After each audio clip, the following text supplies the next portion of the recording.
QA stands for quality assurance, and what we do is we play through the game all day and find out the bugs that are going in the game and report them to all the different various production leads and creative leads around the office and make sure that everything gets fixed and there's not any big issues with the game when it ships.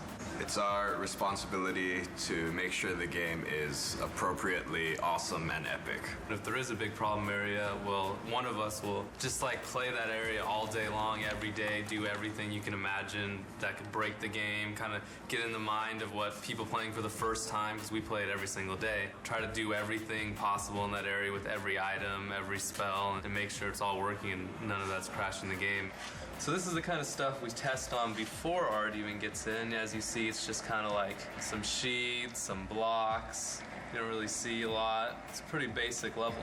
So you might see a level go from something like this, when it actually gets its art in, it looks a lot different. The spikes look a lot better, the walls have much more designs, you have the wood in the background, and it goes from designer sheet to something more pretty like this. And this tells you what level we're currently in. The red one is the one you're in, the blue one is the one that you're going to, the one that's loading in, and the white one is the one that you came from.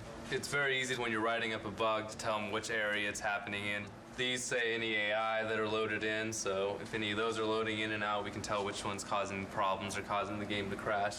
Over here you have your coordinates, which is just where you are on XYZ axis. This is useful for the artists because they can just type it in, and if we say there's no collision, there's a tree that Kratos is walking through. They don't really play the game very much, the artists, because they're constantly doing art. Down here it's basically just frame rate, which is useful when we got one into the E3 demo. We use that a lot, and going to the final build, we'll be going through and documenting the frame rate everywhere and making sure everything is up to the right level of frame rate. We can see what areas are causing the frame rate to dip that we need to have code or anybody else go through and see if they can optimize that area. So I've just submitted the bug, and now I'm going to try to see if I can take a video of it actually happening to reproduce it. The bug is that sometimes Kratos just won't grab onto the ledge when he does the jump. And the bugs are assigned to different priorities, and certain ones we refer to as progression stoppers, which means that if a player were to run into this bug playing through the game, they would be unable to continue. And we categorize that as an A bug. It's the absolute highest priority. So I have to make very sure that the designer gets this particular bug so that they're able to fix it, because it's very, very serious. We get as many as 100 to 200 bugs per day during certain phases of production. This is the opening level. This is when Gaia is climbing up Mount Olympus and you're on the back of Gaia. Art was just added to this level, so you would try to run along different areas, make sure Kratos can't pass through the world, like right here.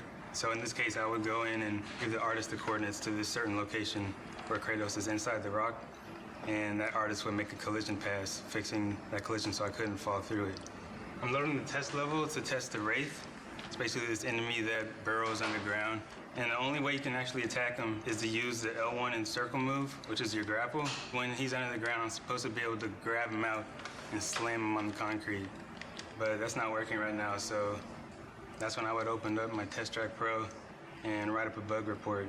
It's our job to play the game over and over and over again. So after you play a certain section a certain amount of times, it gets a little repetitive, but that just comes along with the duties of being in the QA. It certainly takes some of the romance out of it, but it's a real pleasure being able to see the game evolve day by day, step by step, asset by asset as they are implemented. It's very exciting.